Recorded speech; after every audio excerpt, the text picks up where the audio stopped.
जय सनातन, जय जय हिंदू, भारत माता की जय. కష్ట సుఖములు రెండు కావడి కుండల లాంటివి.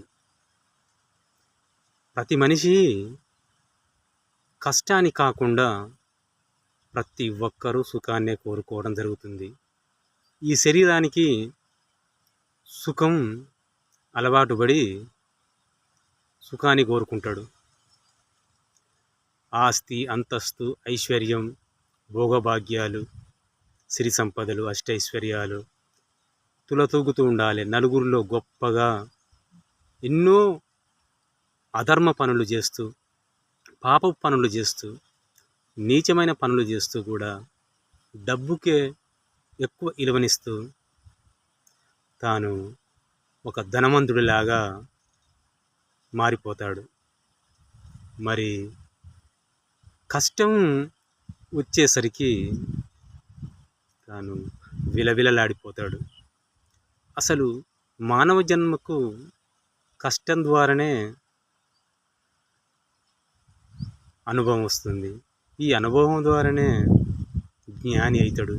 జ్ఞాని ద్వారానే వైరాగ్యం వస్తుంది. వైరాగ్యం ద్వారానే మోక్షం లభిస్తుంది.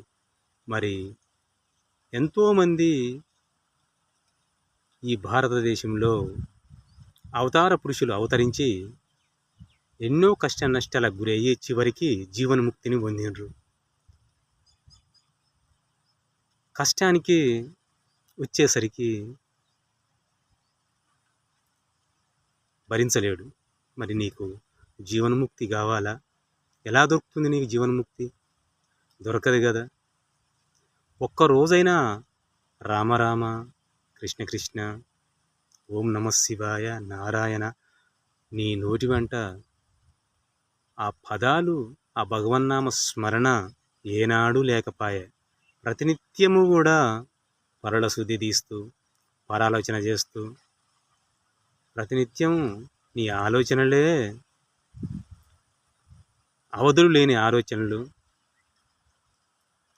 అనంతమైన కోరికలతో ఉన్నటువంటి నీ మనసుకు ప్రశాంతత ఎలా దొరుకుతుంది?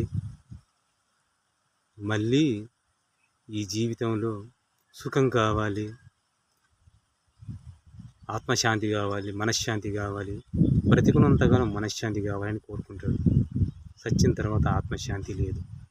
నీకు ఇక్కడ ఇహంలో లేదు, పరంలో లేదు, ఎక్కడా సుఖమే లేదు. ఈ సుఖ దుఃఖాలు రెండింటిని అనుభవిస్తూ, కష్ట నష్టాలను అనుభవిస్తూ మానవ జీవితాన్ని తరించిన వాడే జీవన్ముక్తుడైతాడు. జై శ్రీరామ్, జై హిందూ.